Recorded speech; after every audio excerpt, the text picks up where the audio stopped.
staging a major international congress or convention like this, what does that take and what does it mean for Hawaii?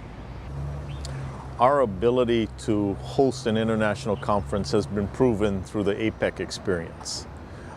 This one's a little different because it involves 160 countries as opposed to 21 countries. And it involves a broad range of economic capacity, meaning the people that can come over are, the range is quite wide, from countries that can afford to and countries that are struggling to afford to. But this is the essential part of what we have to do as a planet. So I think convening a meeting in Hawaii where we represent a large part of the dangerous issues in conservation, in the environment, and to prove, especially from a Hawaiian culture perspective, that it's the essential part of what our obligation is to the next generation.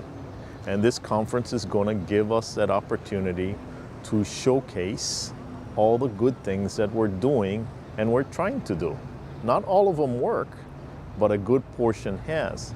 So our obligation is to share that intellectual knowledge and that on the ground experience so they can take it back to their place and fix their issues or address their issues. So that's why I think this conference is important for Hawaii.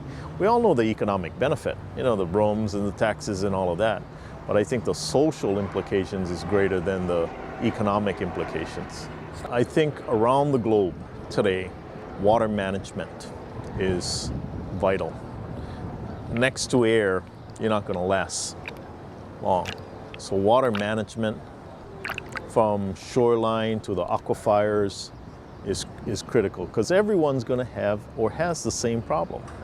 So some of the things that we're doing with Rain Follows the Forests, the watershed protection, are things that people can take back and say, okay, we need to manage this much more aggressively. I think that is, if there's any takeaway, if there's any one takeaway, I think that's the most important. And that entails, forest conservation areas, watershed conservation. It's critical. I think in all communities, from top to bottom, we need to raise the awareness. If we don't raise the awareness and people just forget about things like this, because it's easy to just turn on the tap, right? The water comes out. It's easy. We live in a beautiful place. But people have to realize we have to care for the place. We have to malama the place because it's the only place we got. And the succeeding generations, I think, will do a better job of it because we've raised that awareness.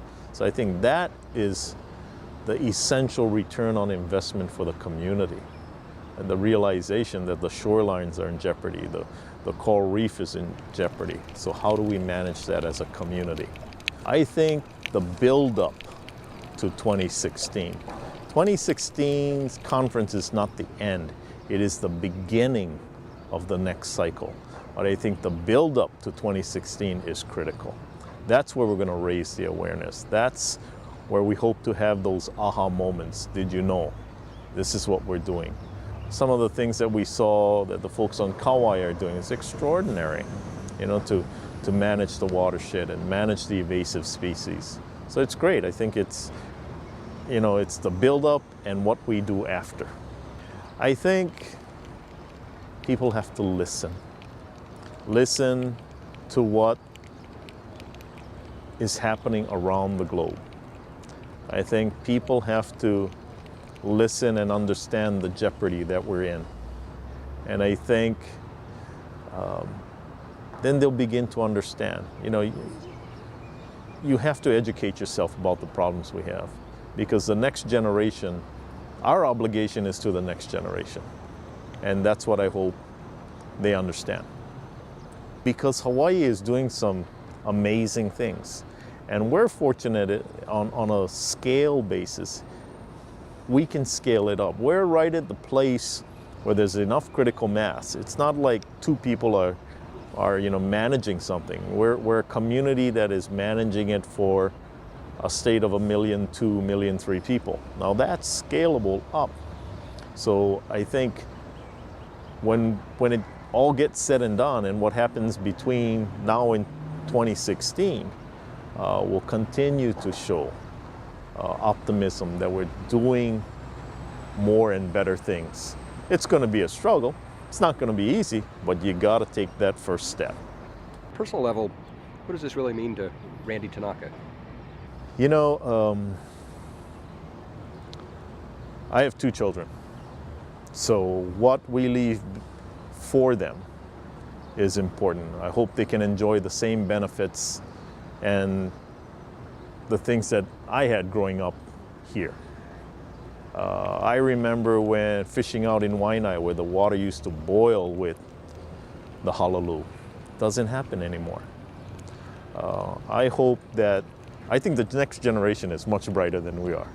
I think they're very aware and they will take the steps because it's just more in their nature, so to speak. I think they understand it. Their value system is a little different, and they have tremendous access to information. So my hope is that we advance the ball, so to speak, that the next generation builds upon what we give to them and repairs what we give to them, and make it just a better place for not only them, but the next generation after them. So that's a good thing. You know, I think we can be a great state because we do all the good things. That's how you get to be a great state. The city on the hill and the community that cares for each other. So that's most important to me.